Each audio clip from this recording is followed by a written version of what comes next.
Well, good evening, everyone. Good to see you all in. I was just waiting, thought, man, I better come on a little bit early tonight just so that we can get a start right on 7. And I didn't think there was anyone in, but now I can see we've got 8 people in. That's fantastic. And we still got a couple of minutes to go. It's good to see you all. And I'll give a shout out to Helga. Hello, Helga. I have a feeling she's on tonight, but doesn't always get in the chat. And she's not been feeling well, so hope you're doing better. She says she is, but we hope she really is for sure. Good to be with you all tonight. We're into chapter 21 of the book of Acts, and it seems to me to be going quickly, but maybe not to everyone else. Tonight we're just going to take a section of chapter 21. We're not going to look at the whole thing. We're going to go down through about the first part of verse 20. So we have a few verses to get through, and this is as has been advertised, the journey's end for Paul. This is where it all winds up tonight. His third and final missionary journey, at any rate. So we'll be able to go through that. I've got some different things to show you and read to you here tonight from a couple of different authors, and hopefully that will shed some light on some of the passages. Let's see who we've got in here now. Linda's here. Good to see you, Linda. And of course, Karen is in there as me. Marlene, good to see you in tonight. Alan and Angeline, good to see you both. Hope you're doing well, Alan. We've been praying for you all week, as we have Joe as well. We've got, let's see, who else? Alicia's in. Good to see you, Alicia. And Anna Bryan, good to see you tonight. And I had a call from Ron T, and he said he had spoken with Brian, so that's good. That's been an excellent time today. And we had our men's fellowship and ladies fellowship this past week, and we had 4 men out. We had a great time. There were several ladies. I think there might have been 9 ladies present, so they had a great time, and got to do a little bit of fellowship during the week, which is always nice. Well, let's see what time we've got. It's 7:01. We've got 13 in. We might as well make a start, hey? I don't like to miss anyone in the chat, but we've got a few verses to cover. The first part of our chapter here is going to be talking about the travels of the Apostle Paul and his entourage. Remember, it wasn't just Paul. There were a group of people traveling. Logistically, as we've talked about, there were men who sometimes went ahead of them and who would prepare the way, get lodgings, get provisions, that sort of thing. In this case, it seems as though most everyone is traveling together. And I always find this very interesting, and I hope that I can make it interesting for you, because it sure is interesting to me.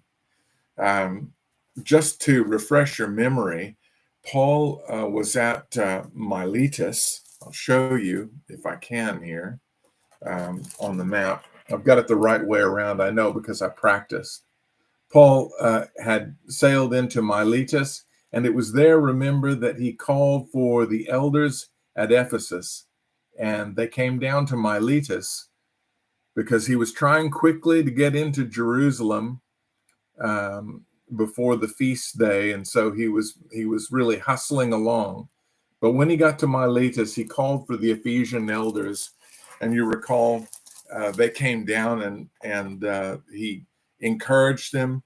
He charged them about their group and about what it was going to be like when he was gone.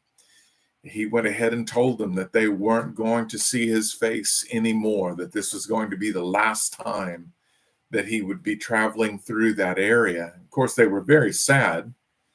And they didn't want the Apostle Paul to go to Jerusalem because they thought mischief might befall him there, because there was a great contingent. Of course, at this time, during feast times, and it was Pentecost he was trying to make, there would have been a lot of Jews coming in from the regions round about, particularly from the region in which Paul had been preaching and making a number of converts. So the people at Ephesus didn't want him to go. But as we know, Paul's mind was set, not just his mind. The Spirit of God was driving him to go. Paul said, and we'll look at this in a moment, but he said he goes bound in the Spirit unto Jerusalem. In other words, the Spirit had given him a task to perform, and that task was going to end in Jerusalem. It was, of course, going to be the beginning of a new task. Paul didn't know that at the time. In fact, it hadn't been made known to Paul what things were going to befall him in Rome, or in Rome, what was going to befall him in Jerusalem. And now the Spirit had often been clear with Paul as to what was going to happen. Remember the vision of the man of Macedonia saying, "Come over and help us." So sometimes the Spirit of God in these visions was very direct. But in this case, he was bound to go. The Spirit had obviously given him this great drive and desire to go, but had not told him the things that were going to befall him. But along the way, Paul would find out. And this was to be the first of the ominous words, I suppose. Don't go, mischief might befall you there. But Paul went. He was bound in the Spirit. He had no choice but to go. So let's read along here in verse 1. It says, "And it came to pass that after we were gotten from them and had launched, we came with a straight course unto Cus, and the day following unto Rhodes, and from thence unto Patara." So you can see that this ship that has left out from, and again, this is one of those great things, the ship that has launched out from Miletus goes directly to Cus, and they lay up there in Cus, obviously dropping off goods. Cus was an island not far off the coast there. So they went to Cus, they laid off some of their burden there. They've also no doubt taken on passengers, taking on goods that they're now going to spread. This was the way that that goods and people got around during this particular time. And I'll show you on the map that I showed a bit earlier, their pathway here. So we see again, here's Miletus. They've sailed out to Cus, which is off the coast, about where my finger is there, just sort of level with Cnidus, but out little ocean. And so they weathered the night there. They spent the night there. The following day, they go on forth, and they head down, of course, and end up at Patara. And at Patara, it says they found a ship there that was sailing over unto Phoenicia. So that was going in the direction they wanted to go. It wasn't exactly the way they wanted to go, but it was taking them in that direction. And again, in these times, you simply had to find what was available. It would be like getting a last-minute flight, I suppose, now, and having to go through areas that you hadn't planned. You hope that you could get a direct flight, but on short notice, sometimes that's very difficult. Well, there were a lot of ships traveling, but not a lot of them were making this long passage across. And so they found this ship, which was sailing over to Phoenicia. And so it says in verse 2, we went aboard. This is Luke writing, commenting on what he did with Paul and Timothy and others, of course, that were part of their group. He said, we went aboard and we set forth. So they've purchased their passage, And it says in this journey, so here you see Patera. There's a lot of open ocean. Ships didn't like to sail on this open ocean, but you can see that they leave from Patera and they head on through. And it says there, now when we had discovered Cyprus, there's Cyprus, it says we left it on the left hand. And that's because they were not stopping in Cyprus. There was no goods to unload there. This ship was going straight on to Tyre, which you can see here. So it was a long journey across the ocean. Don't you know they were happy to see Cyprus? Wow, that's a piece of land that we can expect to see. And so on they go to Tyre. And they landed at Tyre because we're told here by Luke, for there the ship was to unlade her burden. So she had a lot of goods to unlade at Tyre. And so this is the way of the journeys of these ships. And so the goods were being dropped off. And in this case, also the Apostle Paul and his entourage. It says there in verse 4, and finding disciples, it says, we tarried there 7 days, who said to Paul through the Spirit that he should not go up to Jerusalem. Interesting, isn't it? So the Spirit of God is actually relaying through these disciples at Tyre that Paul should not go up to Jerusalem. And this is an interesting thing because it contradicts really, in a sense, what Paul had said. But honestly, there's no contradiction there. I like the explanation of this and other verses where people are telling Paul, don't go to Jerusalem, don't go up there. Look, it wouldn't be the first time that disciples had been killed at Jerusalem, right? We all remember that there had been deaths in Jerusalem for the cause of Christ. But nevertheless, with all of these things going on, they were telling Paul not to go. But listen, these are the words of Benjamin Gill. He was a pastor in London in the late 1700s. And this is what he says about this passage, this idea that the Spirit was speaking to the people here in Tyre, saying, don't go down. In other words, warning Paul. He says, the sense is that these disciples, by the spirit of prophecy, knew that if the apostle went to Jerusalem, many evil things would befall him. Wherefore, of their own spirit and out of love to him, they advise him not to go.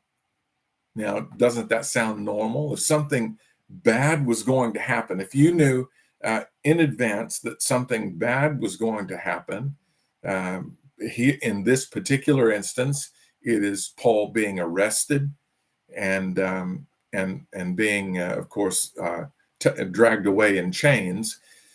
You would think naturally you would say, we've seen a vision of you being bound hand and foot, right? So don't go down there. This is going to befall you. Don't go. But remember, the trip to Jerusalem was one which the Holy Spirit, which is the most important one to follow, of course, had required Paul to make. Paul said in Acts 20, verse 22, and now, behold, I go bound in the Spirit unto Jerusalem, not knowing the things that should befall me there. So perhaps the Spirit of God is relaying these things to Paul along the way so that Paul might be able to ready himself for what's coming. Paul was able to steel himself. Okay, well, there's going to be evil in Jerusalem that will befall me. I need to be ready. And I'm sure he was prepared for any outcome. He told the group in Ephesus, or at Miletus, when he was talking to the Ephesian elders, he told them, he said, I'm ready to lay down my life for the cause of Christ. And believe me, he was ready to lay it down. And it was almost required of him there in that place, except God had mercy on him, didn't he? And there was still much more that Paul was going to do, years more of labor that were going to be provided, granted from prison and from being tethered to centurions and soldiers. But nevertheless, the output of the Apostle Paul in this last segment of his life was going to be more than all during his life, as the record that Paul leaves us in the New Testament is helping even us today. His ministry is ongoing for everyone who reads the books that Paul wrote under inspiration of the Spirit of God. So we see that although naturally they didn't want him to go, Paul knew that he had to go. He must go to Jerusalem. He was bound in the Spirit to go, and he was going to fulfill his destiny, the destiny that the Spirit of God had laid out for him. So we know that he was there in Tyre for 7 days. They'd found brethren there, which was a great thing, and they were warning Paul of what lay ahead. Well, what happens when the time is up? And it says there in verse 5, and when we had accomplished those days, we departed and went our way. And they all brought us on our way with wives and children till we were out of the city.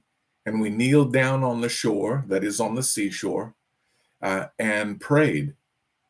And when we had taken our leave of one another, we took ship, and they returned home again. So you see, Paul, the ship is unloading at Tyre. It's going to take them days to unload the ship. And not just unloading, but they're also loading the ship again, preparing for the journey down to Caesarea, and then the return journey, perhaps, back into Miletus and to Ephesus and to other areas up in Asia Minor. So you see, there's a lot of work going on with the ship. That's really interesting. But Paul's taking advantage of that by spending time with the brethren at Tyre. And of course, the time came for them to leave. Don't you find this interesting that it says here, and when we had accomplished those days, we departed and went our way.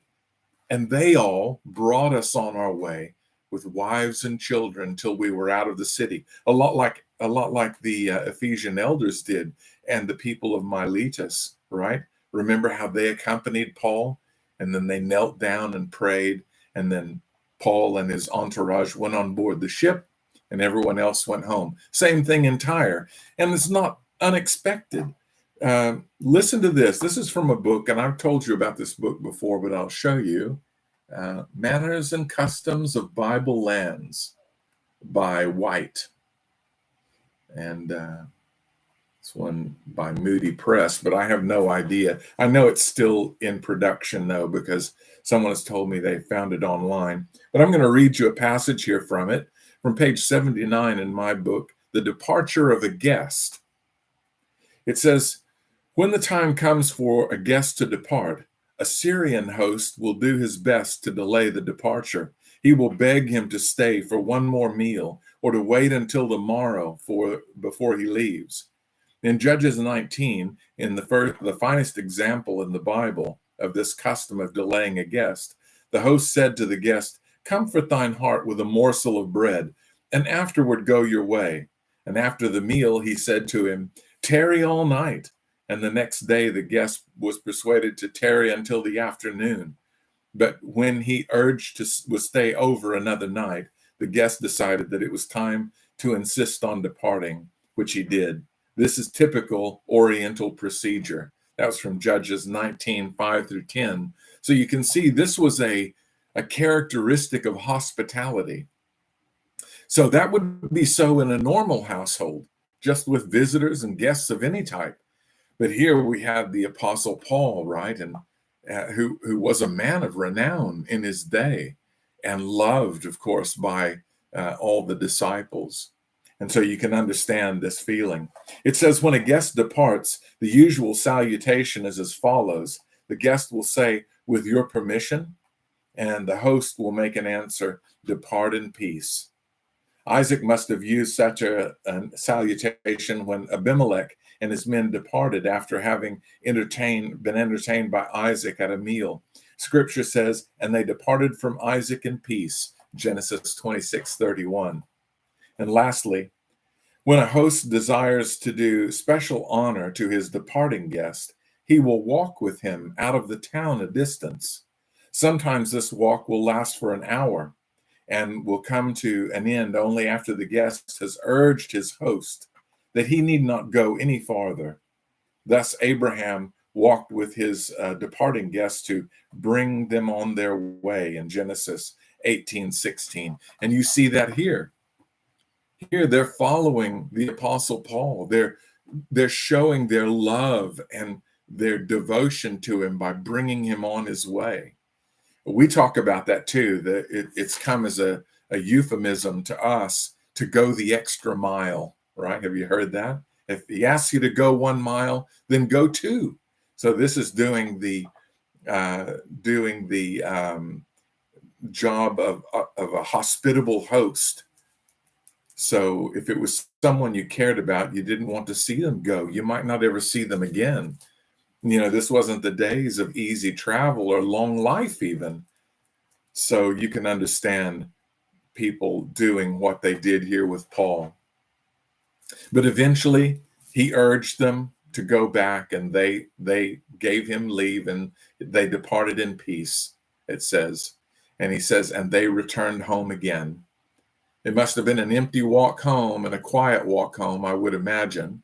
It says in verse 7, and when we had finished our course from Tyre, we came to Ptolemais and saluted the brethren.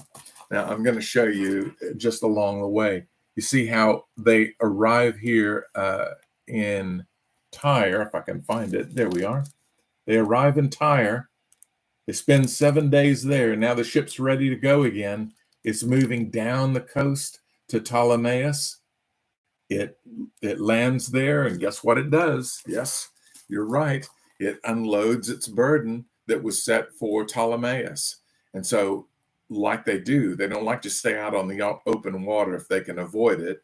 So they'll spend the night in the bay there and unload their goods.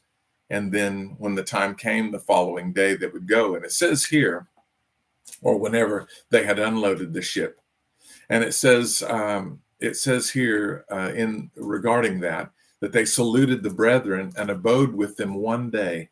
So they spent the rest of that day with the brethren at Ptolemais. And the next day, we were of Paul's company. That means the people in Ptolemais stayed there, right? Paul and his group went on. No, the next day, they that were of Paul's company departed, and we came to Caesarea, and we entered into the house of Philip the evangelist, which was one of the 7, and abode with him. So this is that Philip who was a deacon in the church at Jerusalem way back in the day, decade before or longer before.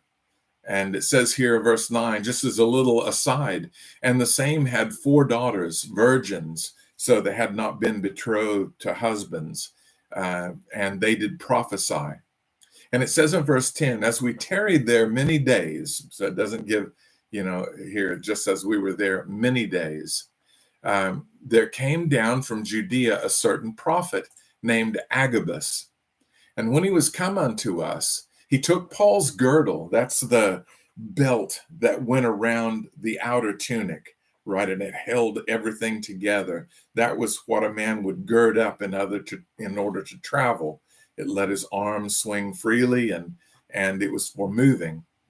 So he takes Paul's girdle and he binds his own hands and his feet. He ties them up.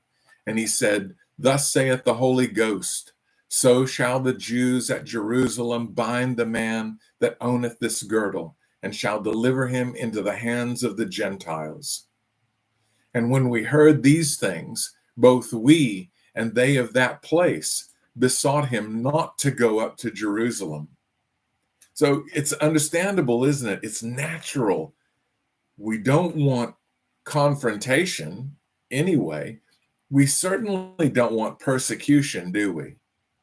And if it were not for the fact that Paul had been bound in the Spirit to go, this was a contract. It was a binding contract with the Spirit to go to Jerusalem. The Spirit had made that evident to Paul that he was to go.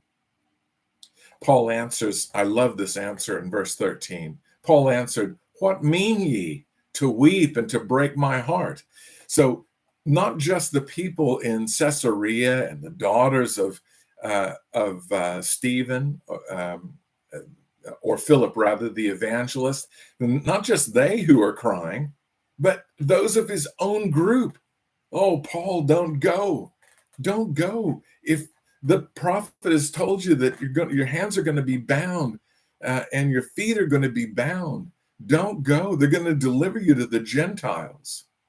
Well, Paul was an apostle to the Gentiles. So the Spirit had him on a course, had him on a purpose. This was the great last part of his life. This was the race to the finish. He'd been around the first corner and the long straightaway in those 3 missionary journeys. He's beginning to turn the last corner and he's heading toward the finish line.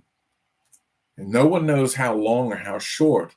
Of course, we do with hindsight how long this period of Paul's work would be. And it would be with many frustrations, imprisonments, hardships, but it would also be very productive for Paul and for all of the churches as well. So why do you weep thus? He says, I'm ready to go. I'm ready to lay down my life for the cause of Christ. Verse 14 tells you that Paul's mind was made up. He wasn't hard-headed. He didn't have a complex that he wanted to be a martyr. I want to be a martyr for Christ. He just said, I'm willing to do whatever it takes. I'm willing to go to any length that the Lord asks me to go. So verse 14, and when he would not be persuaded, we ceased saying, and they ceased with this word, the will of the Lord be done. Well, whatever the Lord wills would be done. And that was exactly what Paul wanted to hear them say. He wanted the will of the Lord for his life. And by staying true and not being frightened by the words that he heard. Remember, these prophecies along the way, the people in Tyre, Agabus the prophet, these words steeled him for what was ahead. He didn't go in thinking it's going to be just like the last time and we'll spend a little time in Jerusalem and go up to Antioch in Syria and see the brethren again. But he knew now this was going to be the end of it. He must have had some knowledge of that fact because he certainly told the Ephesian elders, you're not going to see my face anymore. Well, we see here, verse 15, after those days, after the days were completed, it was many days he spent there. Remember, Paul was only hurrying so that he could make it to Jerusalem by Pentecost. That was his goal. He was shooting for that as his time frame. But he had made it to Caesarea with enough time that he could spend many days there before he traveled on up to Jerusalem. It says in verse 15, and after those days we took up carriages. And this simply means that they took up their baggage. This had been on board the ship all of that time. And they would just bring off what things they needed. And the ship eventually dropped them in Caesarea. That was the terminus of their travel. And they had pulled all of their baggage off the ship. And they had now taken up carriages and they went up to Jerusalem. And there went with us also, it says, certain of the disciples of Caesarea. So he was accompanied by some of the Caesarean disciples. Who knows? It may have even been Philip. We don't know who all went with Paul, but there were a few of them that went. And they brought with them one Nason of Cyprus, an old disciple, with whom we should lodge. So the lodgment in Jerusalem was going to be at the home of Nason of Cyprus. And it says in verse 17, and when we were come to Jerusalem, the brethren received us gladly. It was a great time of rejoicing. Paul's long third missionary journey was now complete. And it says, he says, and the day following, Paul went in with us unto James, and all the elders were present. That is, all of the people there pastoring and looking after the flock were present. And it says in verse 19, and when we had saluted them, that is, they said hello, they hugged one another, no doubt. It had been a long time since they had seen each other. He says, we declared particularly what things God had wrought among the Gentiles by his ministry. So Paul's recounting to them the story of all that had happened and how that the Lord had put on his heart, no doubt, to make it to Jerusalem by Pentecost, that it was so important that he do, that God had a purpose for him to make it there. And he was telling them of all of the great things that God had done along the way. It must have been a wonderful time of fellowship. And verse 20, we're going to read the first half of that and we'll conclude with this. And when they heard it, that is, the elders and James, who were all gathered together, they glorified the Lord. So isn't it wonderful that Paul has a great end of his journey? He didn't get to end it like he usually would do by going to his home church, which was Antioch in Syria. But you'll see in next week's lesson that events happen. Events happen in the life of Paul that stop this from coming to pass quickly. And Agabus's prophecy will indeed be found out to be true. But this starts the great final journey of Paul. If life is a race, Paul has turned the corner and he can now see the end of his journey, and he's running with every bit of energy, every ounce of spiritual fortitude that he has. He's going to leave nothing in the tank. He's going to get there as quickly and as professionally as he can. And I wonder if we often think about this with our own life, that we have a journey that we're living. Where are we in that journey? Hey, are we on the first part of the journey? Are we on that long straightaway at the beginning? Have we already rounded our first corner? You think about those great amphitheaters, and how they would have a long straightaway and then a sharp turn and then coming home to the finish line. Where are you in your journey? Well, I guess it's hard for us to say, isn't it? We can probably look at the color of the hair and say, well, he must be on the straightaway home. And who knows? That might be where we are. No one can tell how long their life is.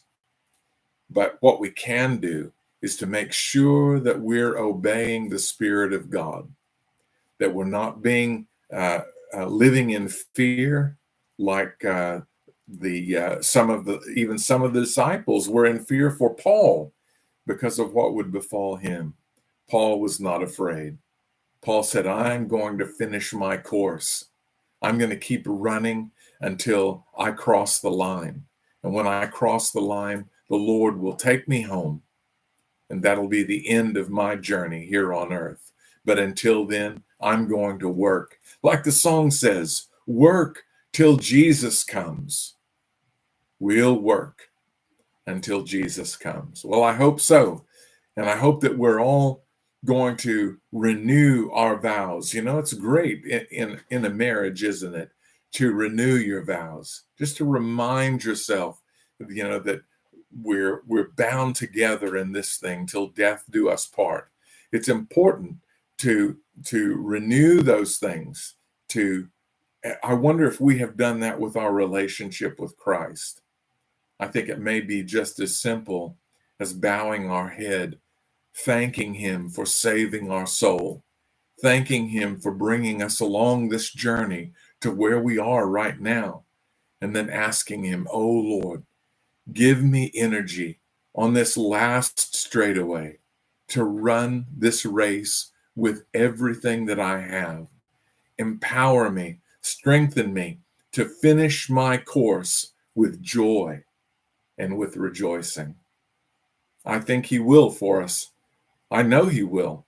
I know His grace is great and His mercy is made new every morning. Let's go find that and let's run this last part of the race that we have for Christ. Well, I appreciate you coming and being part of our lesson tonight. And next week, we're going to follow Paul in the straightaway, the race to the finish line for the Apostle Paul. And we'll begin here where we finished in verse 20 next week. That'll be at 7 p.m. next Thursday Night Live in the book of Acts. But if you'd like to be with us on Sunday, we have a Sunday morning service at 10 o'clock at the Morayfield East State School. We meet in the gymnasium there, and that's on Graham Road. And we would hope to see you there. We know we're going to have visitors, so that's going to make it a great meeting. We look forward to seeing you there. We also have a Sunday night service at 5 p.m. for those of you who are interested.